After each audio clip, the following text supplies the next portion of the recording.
तो दोस्तों, study cafe में आपका स्वागत है।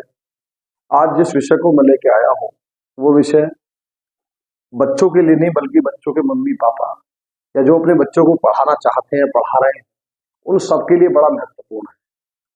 विषय आप लोग जानते हैं, गणित। गणित का नाम सुनते ही हमारे मन में एक अलग तरह का डर पैदा हो जाता है, एक तरह का भाव पैदा होता है। विषय भी है और विषय इतना सरल भी है, परंतु आपको लगेगा मैं सरल कह रहा हूँ। सरल इसलिए है कि जिस तरीके से हम गणित को जानते हैं उस तरीके से हम जानना नहीं चाहिए। जिस तरीके से जानना चाहिए उस तरीके से हम जानते नहीं है। मैं बात कर रहा हूं भारत के प्राण, भारत की आत्मा, उस गणित के बारे में जिसके बारे में हमारे भारत के आर्यभट्ट, तारामिहिर या रामानुजन जैसे गणितज्ञ, जैसे विद्वानों ने हमको बताया, वह है वैदिक गणित। जब मैं गणित की बात करता हूं तो आपको ध्यान में, आपको भी आएगा, मुझे भी ध्यान में आता है कि हम कभी ना कभी उस घंटे में जिसका नाम गणित था पिटे भी होंगे, और पिटे नहीं तो कम से कम डांट जरूर लगी होगी।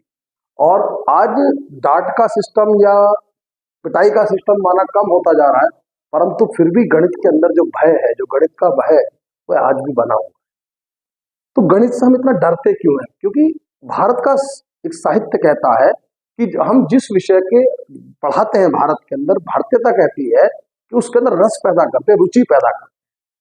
पर गणित को जिस तरीके से पढ़ाया जा रहा है, जिस सिस्टम से हम गणित को पढ़ा रहे हैं या पढ़ रहे हैं, वह तरीका रुचिकर है ही नहीं। हम उसे पढ़ते जा रहे हैं, जिसकी समझ में आ गया, रटना शुरू हो गया, बस रटना शुरू कर दिया। मैं उस भारत की बात कर रहा हूं जिस भारत के अंदर बार बार तारामिहिर या आर्यभट्ट का विषय आता है।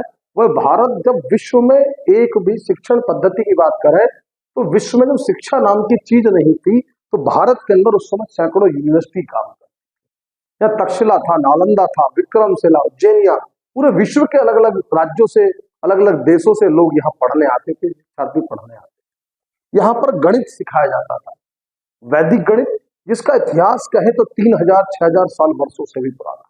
वामपंथी या अन्य पंथ के लोग भी इसको बात को मानते हैं कि भारत का गणित का इतिहास इतना पुराना। यहाँ यूरोप से लोग पढ़ने अरब गए, अरब के लोग पढ़ने यहाँ आए, यहाँ पर अलबज्र आकर अपनी अलबज्रा बना देता है। यूरोप के लोग उसको अलजेब्रा कहना शुरू करते हैं, और वो अलजेब्रा आज भी हम लोग पढ़ते हैं। आज हिंदू अरबिक नंबर की बात करें, माना अरब के लोग भारत में आके हिंदू नंबर्स को सीख के गए, अंकगणित अपना सीख के गए, वहां से यूरोप के लोगों ने उसको सीखा, वो हिंदू अरबिक नंबर बन गया। वैदिक गणित 16 सूत्रों का एक संकलन है, जो 1965 में हमारे जगत गुरु शंकराचार्य जी, श्री भारती कृष्ण तीर्थ जी ने उसका संकलन किया पुस्तक के अंदर, और पुस्तक का संकलन उन्होंने अर्थवेद के अंदर से लिया। आप इसी से पता लगाइए कि वह अर्थवेद से लिए गए गणित के सूत्र हमारा गणित कितना बड़ा। और हमारे गणित के अंदर से आज ऐसा भाव है कि गणित का नाम आते ही हमारे अंदर अलग तरह का भाव पैदा होता है। गणित एक ऐसा सब्जेक्ट जो कहीं ना कहीं हमको अंदर से पीड़ा भी देता, अंदर से कभी पैदा कर देता है।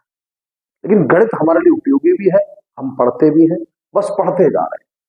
और एक समय ऐसा आता है जब प्रतियोगी परीक्षाएं हमारे सामने आती हैं, उन परीक्षाओं के माध्यम से जब हम बड़े हो जाते हैं, उनको सीखते हैं, वो वैदिक गणित को सीखते हैं। परंतु कॉन्फिडेंस लेवल हमारा जो है, इतने साल से रट्टा मारते मारते मारते जो आधुनिक पद्धति बन गई है, उस पद्धति को इतना रट्टा मारते हैं कि हमारा कॉन्फिडेंस उस पर होता है, हम ज्यादातर वैदिक गणित पर ध्यान नहीं देते। इसका शॉर्ट ट्रिक के नाम से हम लोग पढ़ते हैं, तो उस पर ध्यान नहीं देते तो होता क्या, परिणाम क्या निकलता है? उसका परिणाम निकलता है कि हम अपनी परीक्षाओं को अच्छी तरह पास नहीं करते। आओ मेरे साथ भारत को जानो, आज मेरे साथ वैदिक गणित को जानो।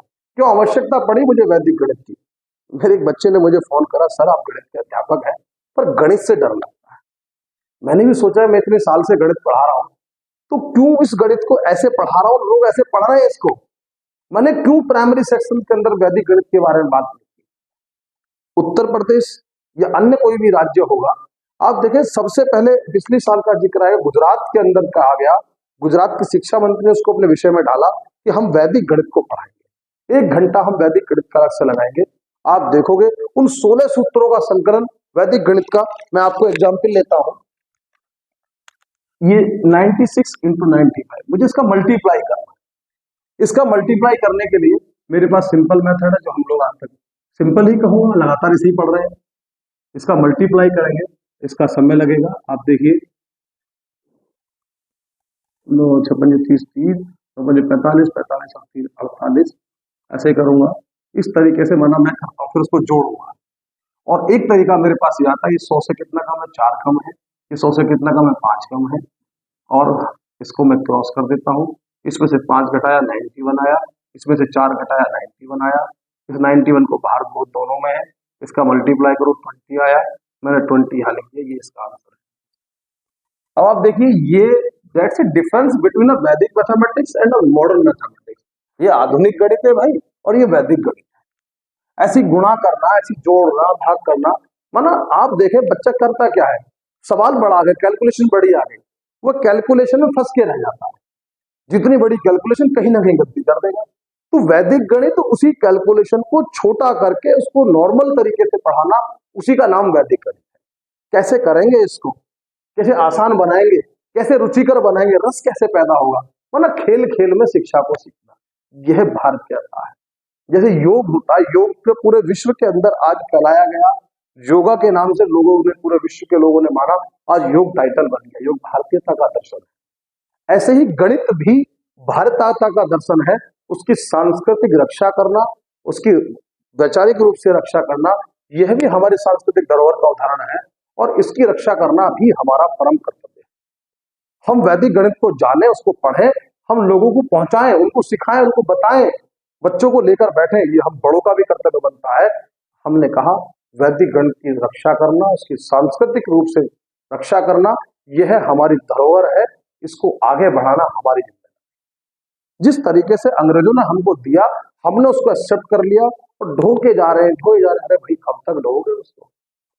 भारत के अंदर एक विदेशी व्यक्ति, मैकाले नाम का बात होती है कि भारत के अंदर कहीं भगत सिंह पैदा होते हैं, कहीं पर चंद्रशेखर आजाद खड़े हो जाते हैं, कहीं पर राम प्रसाद बिस्मिल खड़े हो गए, कहीं ठाकुर रोशन सिंह खड़े हो गए, कहीं लक्ष्मीबाई लड़ रही है, अरे भाई कहीं मंगल पांडे लड़ रहा है। ये भारत की कौन सी ऐसी चीज है जो इतने परेशानी के बाद भी लगातार लड़ने की प्रेरणा दे रही है? तो ध्यान में आया भारत की शिक्षा पद्धति, भारत की शिक्षा पद्धति। तो मैकाले ने कहा कि भारत के अंदर अगर हमने इसको, क्रांति के ज्वार को रोकना है या उनको आगे लंबे समय के तक भी भारतीयता को नष्ट करना है, तो इसके लिए उनकी शिक्षा पद्धति को नष्ट करना। और शिक्षा पद्धति नष्ट होने का मतलब होता है कि उस देश के प्राण खत्म हो गए, और जिस प्रकार से प्राण शरीर से निकल गए, वो प्राणों का निकलने के बाद शरीर का क्या मूल है वो आप सब जानते हैं। तो मैकाले ने, मैं आपको एग्जाम्पल दूंगा, आप एग्जाम्पल से समझेंगे। पाइथागोरस थ्योरम आपने सुना है, वो पाइथागोरस थ्योरम भारत के वैदिक गणित के अंदर या वैदिक सूत्रों के हिसाब से वो पाइथागोरस थ्योरम बौधायन का सल्व सूत्र है। जब पाइथागोरस के बाप का जन्म भी नहीं हुआ था, तो हमारे भारत के बौधायन ऋषि ने सल्व माने रस्सी से, सल्व रस्सी से मैं बताया कि पाइथागोरस जिसको आज हम पढ़ रहे हैं रस्सी क्या है। तो मैंने कहा जब पाइथागोरस के बाप का जन्म नहीं हुआ था, तो भारत के लोग बौधायन सल्व सूत्र को पढ़ते थे। बौधायन एक ऋषि थे, उनके गुरु ने कहा कि यज्ञ की वेदी बनानी है। तो यज्ञ की वेदी बना, जहां यज्ञ करते हैं बैठकर, हवन करते हैं, तो उसको उन्होंने इस तरीके से बनाया, रस्सियों के क्रम बनाकर, कि उन्हें लगा कि ये क्या है। तो उन्होंने जाना कि ये जो बड़ी भुजा है, जिसको हम कर्ण बोलते हैं, आजकल भाषा में से हाइपोटेनियस बोल रहे हैं, ये आधार हो गया, बेस, ये लंब हो गया, परपेंडिकुलर इसको बोलते हैं।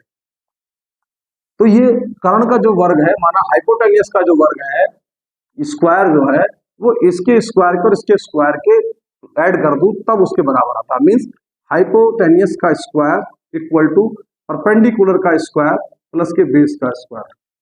आज की मॉडर्न भाषा में इसको बोलते हैं, माना कर्ण का स्क्वायर इक्वल टू कर्ण का स्क्वायर, दोबारा लिख देता हूं, लंब का स्क्वायर प्लस आधार का स्क्वायर।